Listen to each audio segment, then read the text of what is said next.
Eyo Broski, uyu ni P1 Promoter, uyu munsi nzanye na Niki Claire. uyu munsi rero tuje kubagezaho ya makuru y'imyidagaduro yaranze kino cyumweru. Harimo amakuru menshi, ngira ngo warabibonye yuko uyu munsi uwo bita Miss Naomi yarongowe. Hari amakuru menshi, Kiramani yaretse gukina filime yitwa Kwiyenza. Ngira ngo wabonye yuko ejo bundi baherekeje DJ Dizzo yitabye Imana. Hari n'umunyamakuru wa TV10 yitabye Imana, ngira ngo warabikurikiranye. Yego. By'umwihariko rero reka duhere hano mu Rwanda nk'uko twabibasezeranyije, tugende tuyashwanyaguza aya makuru yo muri entertainment. Uwo bita Miss Naomi yarongowe uyu munsi tariki ya 29 ukwezi kwa 12 umwaka wa 2024. Ngira ngo ni umuhango wakurikiranye kuri YouTube.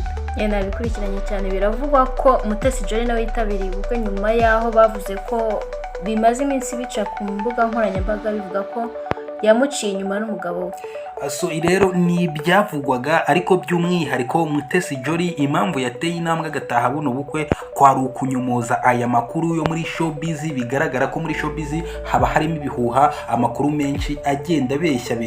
Niyo mpamvu twebwe hano tuba twaje kugira ngo tubaho amakuru y'ukuri, amakuru ya truth. Rero ni byiza cyane, ni byiza. Reka turebere hamwe andi makuru. Ngira ngo wabonye ko Kiramani yahagaritse gukina filime bita Kwiyenza. Nyuma yaho Scovia abinenge avuga ko muno mu buzima busanzwe haza umuntu akabikora. Kiramani yahise ahagarika gukina iyi filime yitwa Kwiyenza. Icyo ni ikintu rero cyumvikana ko uyu mugabo iyi filime ashobora kuba yayihagaritse, cyangwa se bikaba bya bindi byo kuba nawe arimo aratwika kugira ngo ahubwo izamure views. Byashoboka cyane kuko aba YouTubers cyane bakunda ibintu by'ibihuha kugira ngo nabo binjize amafaranga menshi cyane. DJ Dizzo ejo bundi kuwa gatatu yaraherekejwe, ngira ngo ni umuhango twakurikiranye. Uyu musore rero wari uvuye mu Bwongereza aje mu Rwanda, ariko atangaza yuko muganga yamuhaye amezi angahe, ariko DJ Dizzo amezi yarayasunitse agera no mu mwaka urenga, ariko byaje kurangira uyu mugabo ahitanwe na kanseri. Nyuma yaho abanyarwanda n'abanyarwandakazi bahoraga bamubwira ngo kadapfa, bamubona mu bitaramo runaka bakamubaza niba icyo kihakora kandi bazi ko nyine yapfuye.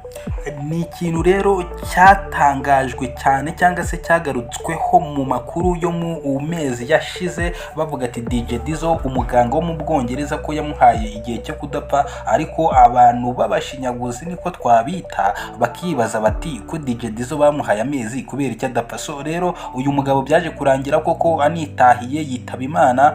Bigaragara ko yari arwaye kanseri, koko yari imumereye nabi. Tudatinze, ngira ngo wakurikiranye uyu munyamakuru wo kuri TV10 nawe wapfuye, ariko bivugwa ko ngo yishwe na girlfriend. Biravuga ko yishwe ngo na ex girlfriend wiwe kubera ko yaragiye kurongora undi mugore.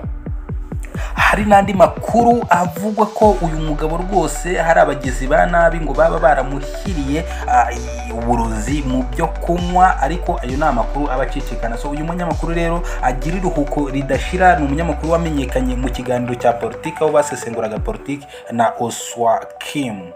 Sinzi niba hari indi nkuru udufitiye.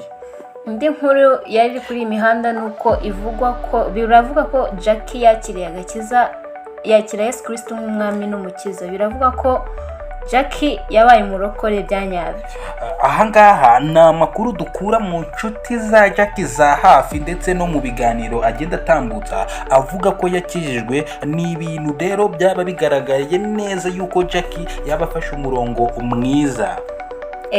Indi nkuru twari tubafitiye ni inkuru y'uko The Ben yatangaje ko umugore we atwite.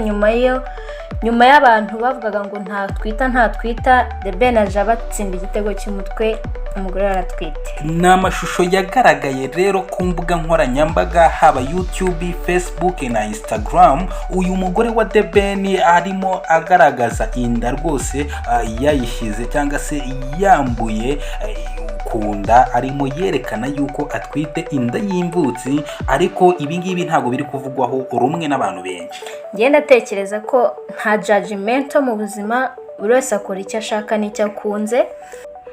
ibyo ngibyo rero byaje kugarukwaho n'abapasiteri ndetse n'abandi bantu bagiye batandukanye, ariko iyi nkuru reka tuyiveho.